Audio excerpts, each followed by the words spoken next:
Sir आपका परिचय। मैं प्रोफेसर आकाश राजनीति विज्ञान में वाराणसी में श्री अग्रसेन कन्या पीजी कॉलेज में कार्यरत हूँ।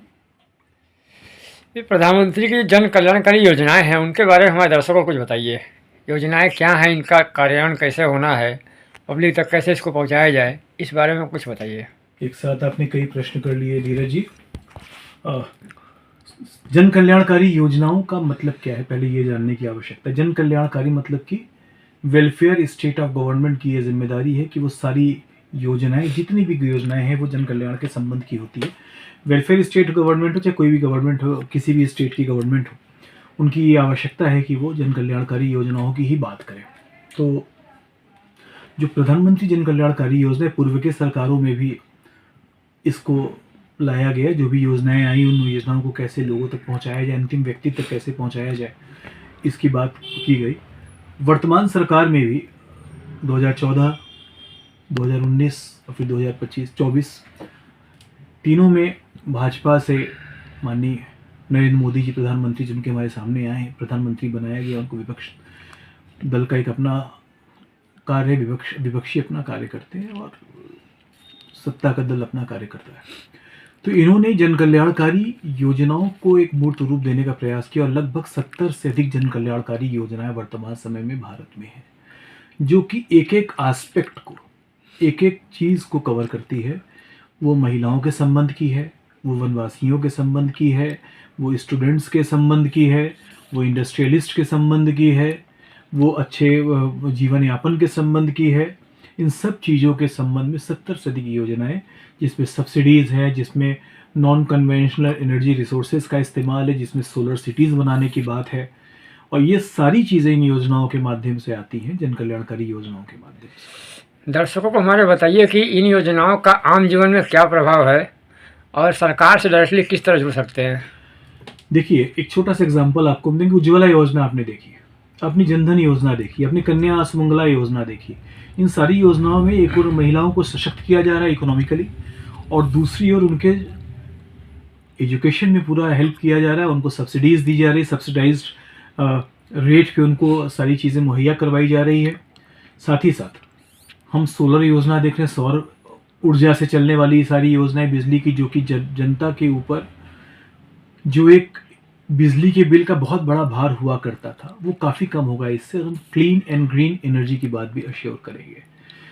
इसके साथ ही साथ वनवासियों के क्षेत्र में, वनवासियों को बहुत कम योजनाओं के विषय में जानकारी होती थी, लेकिन वर्तमान समय में थोड़ी सी और आवश्यकता है। लेकिन समय में पंचायती राज संस्थाएं हों, विधानसभा के विधायक हों, विधान परिषद के विधायक हों, चाहे लोकसभा राज्यसभा के सांसद हों, माननीय मंत्रीगण हो, चाहे शीर्ष नेतृत्व, ये सब इस बात पे कटिबद्ध होकर कार्य करते हुए दिख रहे हैं। और जहां कमी है उसको पूरी करने का प्रयास किया जा रहा है, जिससे कि जनता तक पहुंचे। और सब दूसरी बात क्या है कि हर स्टेट की अपनी स्पेसिफिक योजना है। उत्तर प्रदेश के लिए जो योजना आवश्यक है, वो योजना शायद राजस्थान के लिए आवश्यक ना हो। जो राजस्थान के लिए है, वो शायद 7 बहनों के राज्य के लिए आवश्यक ना हो। जो 7 बहनों के राज्य के लिए योजना है, वो शायद एकदम नीचे हम और दक्षिण की ओर जाए तो दक्षिणवर्ती जितने भी राज्य हैं उनके लिए आवश्यक ना हो।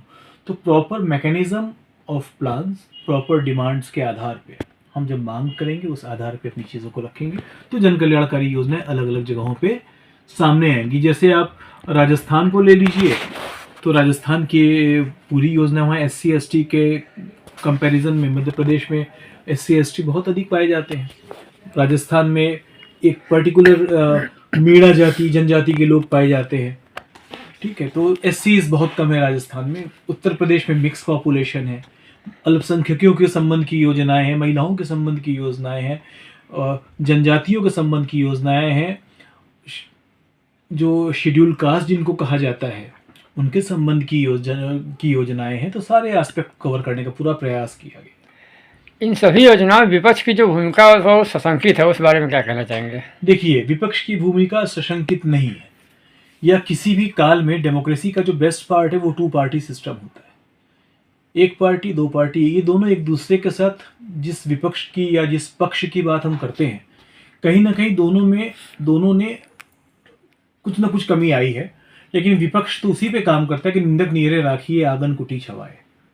अगर इसी तरह कई देशों में शेडो पार्लियामेंट की बात है कि एक पार्लियामेंट्रियन है, उसके अगेंस्ट उसके साथ साथ एक दूसरा भी है जो कि देख रहा है उसके कार्य कहाँ रुक रहे, कहाँ उसकी दृष्टि नहीं पहुंच रही। तो विपक्ष सार्थक भूमिका में है, और अगर सार्थक भूमिका में रहेगा तो देश के डेवलपमेंट को बहुत बेहतर ढंग से हम लोग पा पाएंगे। और अगर सार्थक भूमिका में न रहे कि सिर्फ complain for the sake of complain, शिकायत सिर्फ शिकायत के लिए, तो वो गलत कहीं ना कहीं हो जाएगा। तो इसलिए एज अ पॉलिटिकल साइंटिस्ट मुझे लगता है कि पूरे देश में, संपूर्ण देश के सारे नागरिकों का ये दायित्व है कि वो मिलकर सरकार की योजनाओं को का लाभ ले, जिनको जानकारी नहीं उनको जानकारी पहुंचाए, और जहां उनको कमी दिखती है वहां वो अपनी कमी के विषय में भी मुख्यमंत्री को, राज्यपाल महोदय को, प्रधानमंत्री को, एक मंत्रिमंडल को एक लेटर लिख के बताए कि हाँ ये चीज़ें हैं, जो कि ओपन है, ट्रांसपेरेंट सिस्टम होता है डेमोक्रेसी में। सबसे खूबसूरती तो इस बात की है, we should know how to live in democracy. एक आखिरी सवाल, सरकार की इन योजनाओं के बारे में आपके कोई सुझाव या कुछ ऐसे राय जिसमें परिवर्तन किया जा सके? बिल्कुल, बहुत बढ़िया प्रश्न है। देखिए, बिल्कुल परिवर्तन किया जा सकता है। सरकार ने अपने ढंग से पूरा चुना है, जिस ढंग से योजनाओं को दिया है उसमें एक पब्लिक एडमिनिस्ट्रेशन में एक चीज़ कही जाती है कि authority can be delegated but responsibility can not be delegated. आप अपनी जिम्मेदारी को डेलीगेट नहीं कर सकते, अथॉरिटी आप दे सकते हैं, डिसेंट्रलाइज कर सकते हैं। तो सरकार के मंत्री, सरकार के विधायक, सांसद, इनको, या विपक्ष के जो भी विधायक है, सांसद है, जनप्रतिनिधि हैं, ये अपनी जिम्मेदारी से नहीं हट सकते। तो इनकी जिम्मेदारी इनके लेवल पे अश्योर हो। जो बजट एलोकेट होता है, बजट अपने आप को एलोकेट नहीं करता, बजट अपने आप को आवंटित नहीं करता, बजट के लिए डिमांड भेजी जाती है नीचे से ही, हमारे प्रतिनिधियों के माध्यम से। उसी डिमांड को सरकार अपने ढंग से उसको जो कटौती करती है, कटौती करके भेजती है ताकि आप बेस्ट काम कर सको। एक और चीज़ है कि सरकार बजट को बढ़ा नहीं सकती, आपने जितने भी पैसे के लिए कहा है उसको बढ़ाया नहीं जा सकता, ये रिटन कोड ऑफ कंडक्ट है। तो आप कम करके भेज रहे हो। जब आपने डिमांड भेजी कि भाई मेरे घर में 4 मेहमान आने हैं, मुझे 4 लड्डू चाहिए, अब जब 4 लड्डू आपके पास पहुंच गया और आपने उसमें सिर्फ 2 लड्डू खर्च किए, 2 लड्डू आपके पास वापस भेज दिया आपने, तो ये तो सीधी सीधी बात है कि एंटी डेवलपमेंट वर्क है हमारा। तो जो बजट एलोकेशन है, जो टाइम बार्ड, समय से के अंदर उस बजट का इस्तेमाल करना है for the welfare of the state and welfare of the citizen, उसको अगर हम अश्योर नहीं करते हैं तो कहीं ना कहीं दायित्व की कमी है। तो इस बात पे जिम्मेदारी है कि अगर आपके पास बजट एलोकेटेड है, आपके पास फोकस एरिया है, तो you should submit the progress report to the authorities, let it be state authorities, चाहे वो राज्य सरकार हो चाहे वो केंद्र सरकार हो, अथॉरिटीज को आप भेजें कि आपकी प्रोग्रेस रिपोर्ट क्या। भेजा भी जाता है, लेकिन वो बजट का कई बार हम लोग पढ़ते हैं अलग अलग अखबारों में कि भाई टोटल एलोकेटेड बजट का बहुत बड़ा हिस्सा वापस चला गया। तो ये चीज़ नहीं होनी चाहिए। एक और चीज़, एनजीओ, हम लोग जैसे कार्यपालिका, व्यवस्थापिका, न्यायपालिका, और चौथा स्तंभ हम प्रेस को मानते, मीडिया को मानते। बिना मीडिया की कोई भी चीज़ संभव नहीं है, और मीडिया ही यहाँ से लेके पूरे विश्व में हमारी बात पहुँचाती है। एक पांचवी चीज़, जो पांचवा पिलर मुझे लगता है, मैं पहली बार इसको रिकमेंड कर रहा हूँ, पांचवा पिलर जो भारत के डेवलपमेंट का है, वेलफेयर स्टेट गवर्नमेंट के डेवलपमेंट का, वो एनजीओ सेक्टर है, non governmental organisation. Societies act में ये रजिस्टर्ड होने पर लगातार कार्य कर रहे हैं। एनजीओज बहुत काम कर रहे हैं, सरकार की योजनाओं को पहुंचा रहे हैं, जन जन तक पहुंचाने का काम कर रहे हैं, सेल्फ हेल्प ग्रुप बना रहे हैं, कंधे से कंधा मिला के कार्य कर रहे हैं।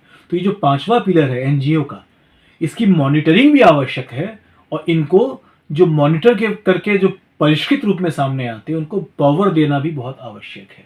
सरकार लगातार ये काम कर रही है, और मेरे ख्याल से जन कल्याणकारी योजनाओं में पांचवें पिलर के रूप में एनजीओ को स्थान दिया जाना चाहिए। और इसको आपके चैनल के माध्यम से मैं कहना चाहूँगा कि एनजीओ सेक्टर को हम पांचवा पिलर मानते भी हैं, और इस्टेब्लिशमेंट के लिए जो भी चीज़ें इनको मजबूती प्रदान करने के लिए दी जाए वो दिया जाए। साथ ही साथ मैंने फिर कहा कि रेस्पॉन्सिबिलिटी, इनकी उत्तरदायित्व सुनिश्चित किया जाए ताकि वो अपने कार्य को और बेहतर ढंग से कर सके।